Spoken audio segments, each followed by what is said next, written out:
आता तुमच्या सावंतवाडीत car craft घेऊन येत आहे खात्रीशीर कार सर्व्हिस.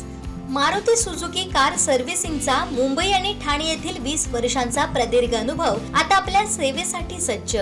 पत्ता car craft services private limited, plot number 21, जुना मुंबई गोवा महामार्ग, चितारी हॉस्पिटल जवळ, कोलगाव भोम, सावंतवाडी. आजच अपॉइंटमेंट बुक करा. सिंधुदुर्ग जिल्हा परिषद आणि पंचायत समितीचा रणसंग्राम जो आहे तो अखेरच्या टप्प्यात येऊन पोहोचलेला आहे. थेट 7 तारीखला मतदान होणार आहे. आज 3 तारीख आहे आणि आपण पोहोचलेलो आहोत दोडामार्ग तालुक्यात. दोडामार्ग तालुक्यात ज्या जिल्हा परिषद मतदारसंघाकडे फक्त दोडामार्गचं नव्हे तर सिंधुदुर्ग जिल्ह्याचं लक्ष लागलेलं आहे, कारण त्या ठिकाणी अनेक दिग्गज रणांगणात उतरलेले आहेत. माटणे जिल्हा परिषद मतदारसंघ आणि इथे भाजपचे अधिकृत उमेदवार दीपक गवस जे तालुका अध्यक्ष आहेत भाजपचे, त्यांच्या विरोधात राजेंद्र म्हापसेकर बंडखोरी करून उतरलेले आहेत. मात्र सगळ्यात महत्त्वाचं शिवसेनेचं जे जिल्हा नेतृत्व आहे बाबूराव धुरी यांनी सुद्धा या मतदारसंघात यापूर्वी लोकप्रतिनिधी म्हणून काम केलेलं आहे आणि यांनी खरं तर या दोघांच्या भांडणाचा लाभ उठवण्यासाठी ही नामी संधी आहे आणि त्यांची स्वतःची ताकद जी आहे ती कशी आहे, माटणे जिल्हा परिषद मतदारसंघात त्यांचा जनसंपर्क आहे तो कसा आहे आणि एक सर्वसामान्यातील रात्रंदिवस सर्वसामान्यांसाठी झटणारा 24 तास अवेलेबल असणारा माणूस म्हणून ज्यांची ओळख आहे ते बाबूराव धुरी. आपण थेट त्यांच्याकडे जाऊया. धुरी साहेब, काय सांगाल? कारण जिल्हा परिषद मतदारसंघ माटणे हा प्रतिष्ठेचा जरी बनलेला आहे तरी सुद्धा ह्या दोघातील भांडण आणि त्या भांडणापलीकडे तुमचा असलेला स्वतःचा दांडगा संपर्क या जिल्हा परिषद मतदारसंघात आणि आता जे चित्र उभं राहतंय की बाबूराव धुरी यांच्या बाजूने सगळे माटणेतील मतदार उभे राहत आहेत, हे तुमचे कार्यकर्ते सांगतायत. तुम्ही मगाशी बोलताना बोललात, काय सांगाल? आपल्या लाईव्हच्या माध्यमातून माटणे जिल्हा परिषद मतदारसंघातील सर्व मतदारांना मी धन्यवाद देतो. त्यांचा मी आशीर्वादही मागतो. खरं तर गेली 25 वर्ष म्हणजे आयुष्याची 25 वर्ष मी फक्त आणि फक्त जर कोणाला जास्तीत जास्त वेळ दिला असेल, न्याय दिला असेल, संघर्ष उभा केला असेल तर माटणे दशकवृत्तीसाठी केलेला आहे. आज मी फिरत असताना फार मोठा आदर माटले ग्रामस्थांकडून मला केला जात आहे. मी संघर्ष उभा करण्याचं कारण एवढंच होतं.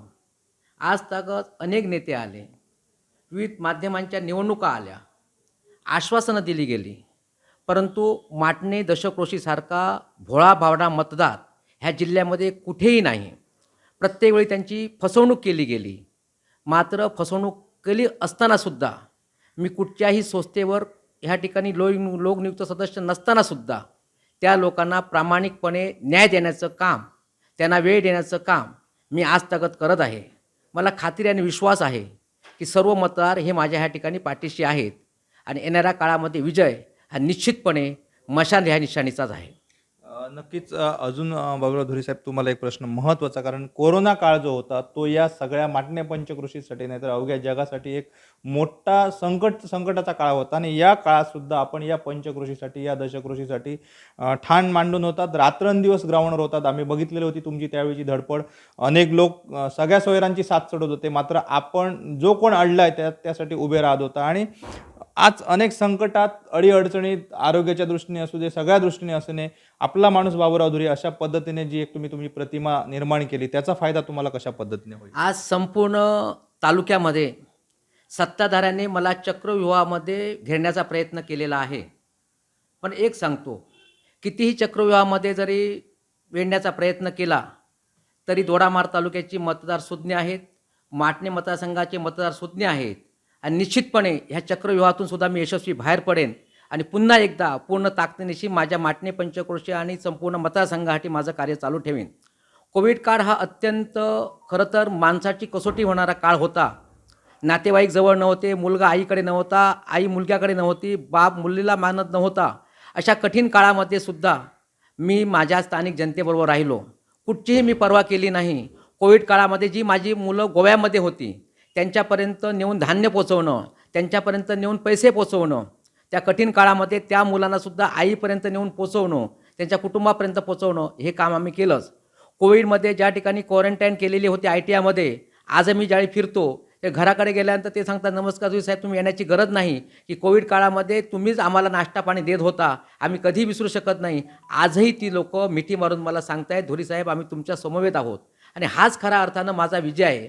मी तुम्हाला एक सांगतो की कुठेही असू दे त्या ठिकाणी तहसील कार्यालयामध्ये न्याय देण्याचं काम असू दे, हॉस्पिटलमध्ये असू दे, तलाठी कार्यालयामध्ये असू दे, औषध उपचारासाठी कॅन्सरसारखे पेशंट इतरत्र पाठवण्याचं असू दे, GMCमध्ये असू दे, प्रत्येक वेळी मला ते लोक हाक मारतात, एक विश्वासानं हाक मारतात आणि विश्वासानं हाक मारल्यानंतर तेवढ्या जबाबदारीने त्यांना आम्ही दाद देतो, त्यांची कामं करत असतो.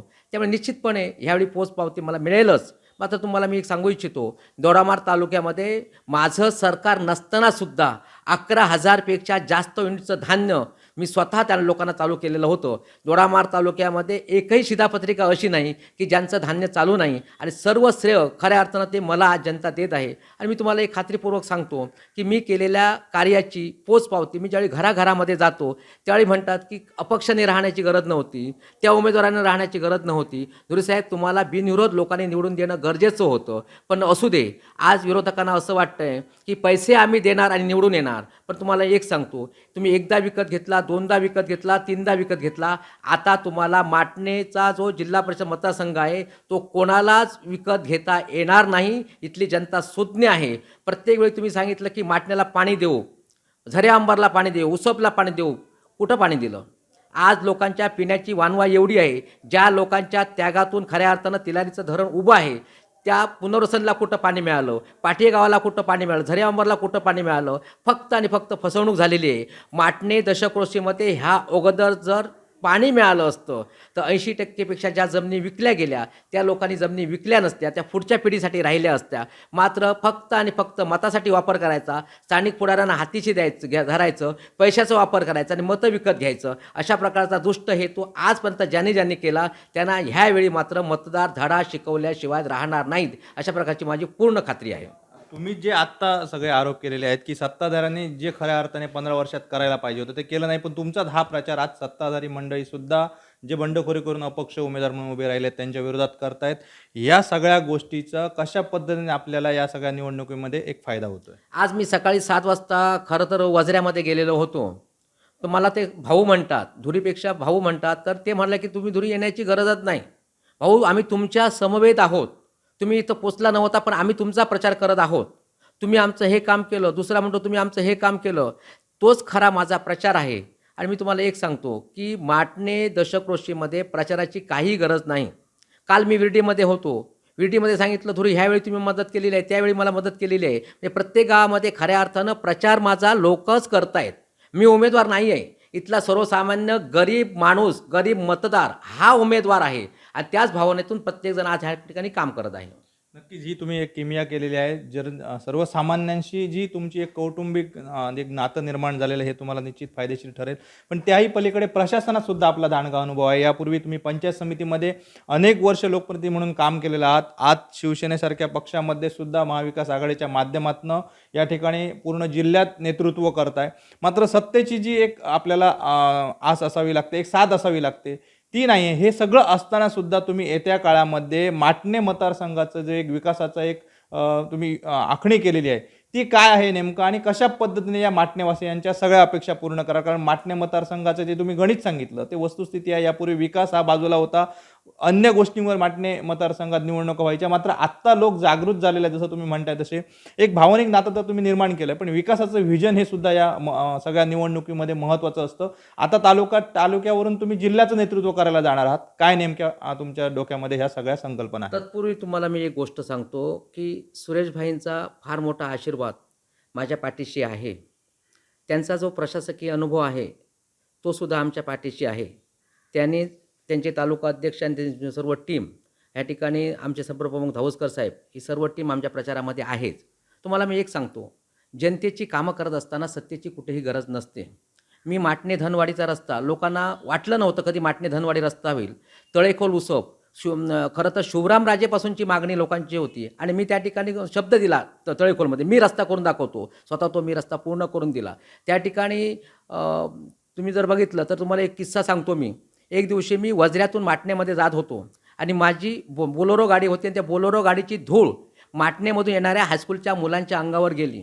मला खूप अति दुःख झालं आणि त्या क्षणी मी थांबलो, कारण मी गाडी चालवत नव्हतो, गाडी दुसरा चालवत होता. त्याला म्हटलं अरे काय हे बरोबर नाही, तू चालवलीस, मुलांच्या अंगावर धूळ गेली.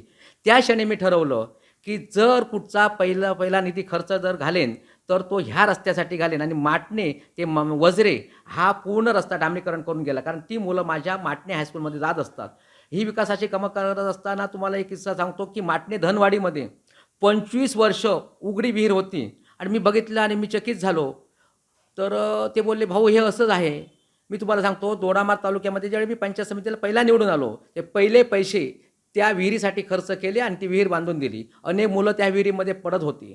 माटणे अशी रचना आहे माटणे गावाची की प्रत्येक वाड्यावरती पाणी टंचाई आहे. मग त्या ठिकाणी सुद्धा मी प्रत्येक वाड्यावरती विंधन विहीर घेतली आलं आणि त्या ठिकाणी पंप बसवले. दुर्दैवाची गोष्ट आहे की विद्यमान सरपंच आणि जे आता पंचायत समितीचे उमेदवारांचे पती यांनी ते सर्व पंप काढून पत्र दिलं आणि ते हँडपंप बसवले. माझी योजना अशी होती की छोटी छोटी नियोजना करणं.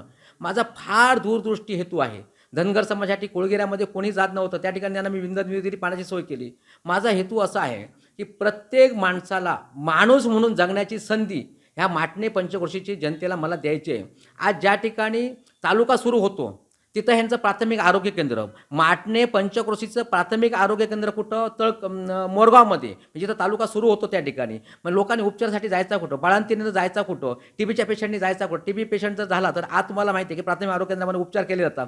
मग त्यांना बसने तिथं मोरगावमध्ये जावं लागतं. पण मी तुम्हाला एक शब्द देतो, ज्या दिवशी माझी जिल्हा परिषदचा सदस्य म्हणून निवड होईल त्या दिवशी जिल्हा परिषदच्या पहिल्या सभागृहामध्ये ठराव असेल की माटण्यामध्ये हे प्राथमिक आरोग्य केंद्र हे निर्माण झालंच पाहिजे आणि खऱ्या अर्थानं पूर्ण आरोग्याची सेवा त्या ठिकाणी देऊन लोकांना देण्याचा प्रयत्न करेन. तुम्हाला माहिती आहे की शून्य शिक्षक शाळा होत्या, इथल्या मुलांना शिक्षण मिळत नव्हतं. मी माझ्या पैशातून शिक्षक निघले आणि प्राथमिक शाळेची सोय त्या ठिकाणी केली. स्ट्रीट लाईट असू दे, पाणी असू दे, रस्ते असू दे, लोकांचे धान्य असू दे, औषधोपचार असू दे, कॅन्सरचे पेशंट असू दे, वृद्धांची पेशंट असू दे, विधवांची पेन्शन असू दे, प्रत्येकाला न्याय देण्याचं काम केलं.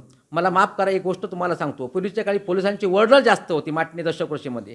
ती आज तुम्हाला सांगतो माटण्याकडे बघण्याचा सगळ्यांचा दृष्टिकोन बदलला. आज माटण्याकडे पोलीस त्या ठिकाणी फिरकूनही बघत नाहीत. आज सर्व लोकांमध्ये आज खऱ्या अर्थानं शांतता आहे. त्यामुळे मला एवढं सांगायचं आहे की माटणेची दशकृषी आहे. कोणी कितीही स्वप्न बाळगू दे, कोणी कितीही पैसे वाटू दे, माटणे जिल्हा परिषद मतदारसंघ हा संपूर्णतः मशाल ह्या निशाणीच्या पाठीमागे आहे. मी तुम्हाला खात्री देतो की पंचायत समितीचे दोन्ही उमेदवार आणि जिल्हा परिषदचा मी स्वतः उमेदवार त्या ठिकाणी 100% विजयी होणार आहोत. माझ्या विरोधातले सर्व उमेदवार भले राष्ट्रीय पक्षाचे असू दे, अपक्ष असू दे, पैशाचा वापर करून चक्रव्यूहामध्ये मला अडकवण्याचा प्रयत्न करत आहात. परंतु मी तुम्हाला सांगतो, माटणे पंचक्रोशीची आणि माटणे जिल्हा परिषद मतदारसंघातली जनता सुज्ञ आहे. कितीही तुम्ही चक्रव्यूहामध्ये अडकवण्याचा प्रयत्न करत असाल तरी ते चक्रव्यूह भेदण्याची ताकद फक्त आणि फक्त माटणेच्या मतदारामध्ये आहे. आणि ते तुम्हाला सांगतो, त्या चक्रव्यूहामधून सुद्धा मशाल आणि म्हणजेच बाबूराव धुरी यांना निश्चितपणे बाहेर काढतील. उमेदवार आहेत ते आज सत्तेचे वाटेकरी होते. आपण आज सत्तेत नाही आहात आणि त्या दोघांविरोधात खऱ्या अर्थाने तुमची लढाई आहे. कसं गणित मांडताय, कशा पद्धतीने हा विजय तुम्ही खेचून आणणार? अजिबात फरक पडत नाही. सर्व जनता आता सुज्ञ आहे, लोकांना कळायला लागलेलं आहे. उमेदवार निवडून आल्यानंतर परत फिरकून बघत नाही. एकाच चिन्हावरती, कमळ ह्या चिन्हावरती 25 वर्ष निवडणुका लढवत आहेत, 25 वर्ष जिंकत आहेत. कमळला मत दिलं. आता जे अपक्ष उमेदवार आहेत म्हापसेकर त्यांना मत दिलं. मला वैयक्तिक टीका टिप्पणी करायची नाही, पण तुम्हाला एक सांगतो, सर्व लोकांना माटणेच्या जिल्हा परिषद मतदारसंघातल्या लोकांनी ओळखलेलं आहे. बाबूराव धुरी आणि इतर उमेदवार याच्यामधला फरक खऱ्या अर्थानं तुम्हाला येणाऱ्या निवडणुकीमध्ये दिसणार आहे. हे होते बेधडक बाबूराव धुरी. आपण पाहिलं, नुसतं बोलणं नाही तर कामातून आणि लोकांच्या प्रत्येक प्रश्नाला त्या ठिकाणी आपण समाधान दिलं पाहिजे. त्यांचं जे काही मनातील भावना आहेत त्या पूर्ण केल्या पाहिजे. आणि सगळ्यात महत्त्वाचा, जो संकटकाली धावतो तो माणूस महत्त्वाचा असतो. कारण या गावच्या निवडणुका आहेत आणि त्याच गावच्या निवडणुकांमध्ये आपण जे काही काम केलं त्याची पोचपावती निश्चित मिळेल. आणि या माटणे जिल्हा परिषद आणि दोन्ही पंचायत समितीमध्ये मशाल येत्या 9 तारीखला गुलाल उधळेल अशा प्रकारचा आशावाद त्यांनी व्यक्त केला आहे. कॅमेरामन साहिलसह संदीप देसाई, दोडामार्ग.